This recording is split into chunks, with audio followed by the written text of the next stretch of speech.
जय गुरु जी, शुक्राना गुरु जी। द्वितीय सती खंड का 34वां अध्याय। आकाशवाणी। ब्रह्मा जी बोले, उधर दक्ष को तथा देवताओं को अपशकुन हुए। वीरभद्र के चलते ही दक्ष आदि को यज्ञ के विध्वंस सूचक तीनों प्रकार के उत्पात हुए। दक्ष की बाई आंख, बाहु तथा जंघा फड़कने लगी। पृथ्वी में भूकंप हुए, दिशाएं मलिन हो गई और सूर्य के काले दाग दिखाई पड़ने लगे। बिजली और अग्नि के समान नक्षत्र गिरने लगे।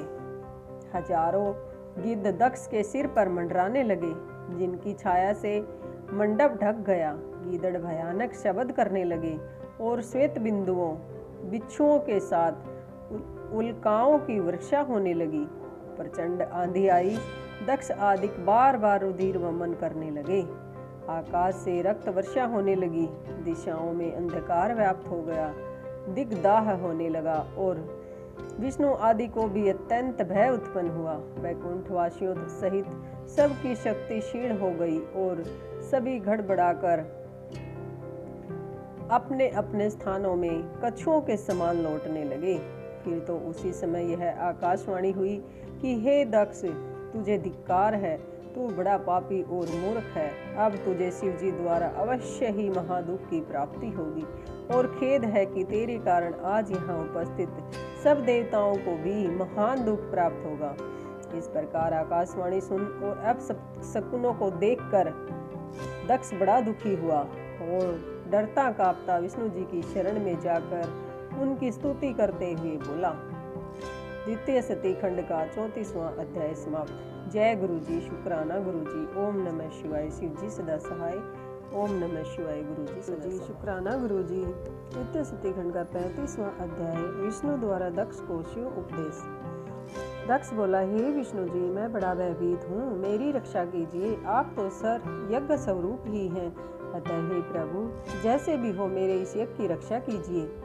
जब इस प्रकार बहुत सी प्रार्थना करके दक्ष विष्णु जी के चरणों में गिर पड़ा, तब शिव जी के चरणों में सिर नवाकर उसे उठाते हुए विष्णु जी समझाने लगे, हे दक्ष, तुमने शिव जी को क्यों भुला दिया?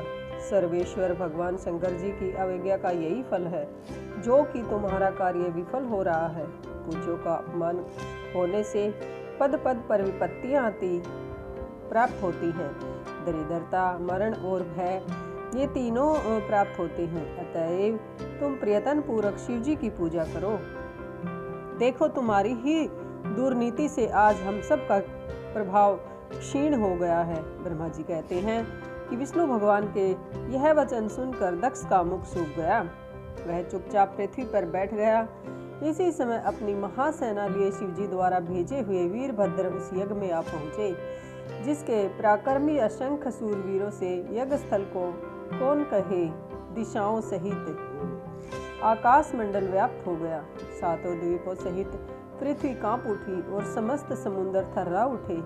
उस सेना का उद्वेग देख दक्ष अपने मुख से रुधिर वमन करने लगा और अपनी स्त्री सहित विष्णु जी से बोला, हे विष्णु जी, मुझे आप ही का भरोसा है। मैंने आप ही के बल पर यह श्रेष्ठ कर्म की आरंभ किया था, क्योंकि मैं जानता था कि आप ही यज्ञों के प्रतिपालक और वेद धर्म के अधिष्ठान हैं। हे स्वामी, आप मेरे इस यज्ञ की रक्षा कीजिए। ब्रह्मा जी कहते हैं, तब विष्णु जी दक्ष को फिर शिव तत्व समझाते हुए बोले, हे दक्ष, मैं तुम्हारे यज्ञ की रक्षा अवश्य करूंगा, क्योंकि धर्म पालन करने के लिए मैं सत्य प्रतिज्ञ हूँ। परंतु अब तो तुम अपनी क्रूर बुद्धि त्याग दो। केवल धर्म ही सर्वदा सफल नहीं होता, कर्म वही सफल होता है जिसमें फलदाता शंकर जी का सन्निवेश होता है।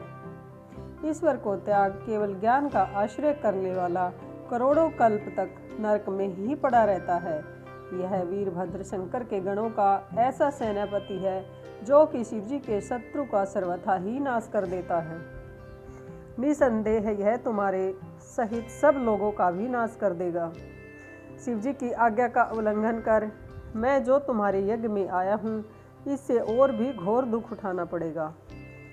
आज इसे रोकने की मुझ में भी शक्ति नहीं है। सुदर्शन चक्कर का भी इस पर कोई प्रभाव न पड़ेगा। मैंने इसे छोड़ा नहीं कि यह शिव जी के पास चला जाएगा। बड़े शोक की बात है कि बिना समय आए ही आज हमारा भी प्रलय होने जा रहा है और तुम्हारा भी नाश निश्चित ही है। यदि हम सब आदर सहित वीरभद्र का पूजन भी करें तो भी वह शंकर के क्रोध से क्रोधित होकर हमारी रक्षा नहीं करेगा। यदि यहाँ से भाग जाएं तो भी यह वीरभद्र अपने आकर्षणों से हमें खींच लेगा, क्योंकि स्वर्ग पाताल पृथ्वी में कहीं भी वीरभद्र के शस्त्रों की गति रुक नहीं सकती, तथा शिव जी के जितने भी गण हैं उन सबकी भी उतनी ही शक्ति है। विष्णु जी ऐसा कह ही रहे थे कि वीरभद्र यज्ञ में मंडप में आ गए, जिनके साथ महासागर रूप सेना मंडरा रही थी। द्वितीय सती खंड का 35वां अध्याय समाप्त। जय गुरु जी, शुक्राना गुरु जी। ओम नमः शिवाय। शिव जी सदा सहाय। ओम नमः शिवाय। गुरु जी सदा सहाय। शिव महापुराण के अगले अध्याय के लिए चैनल को सब्सक्राइब करें।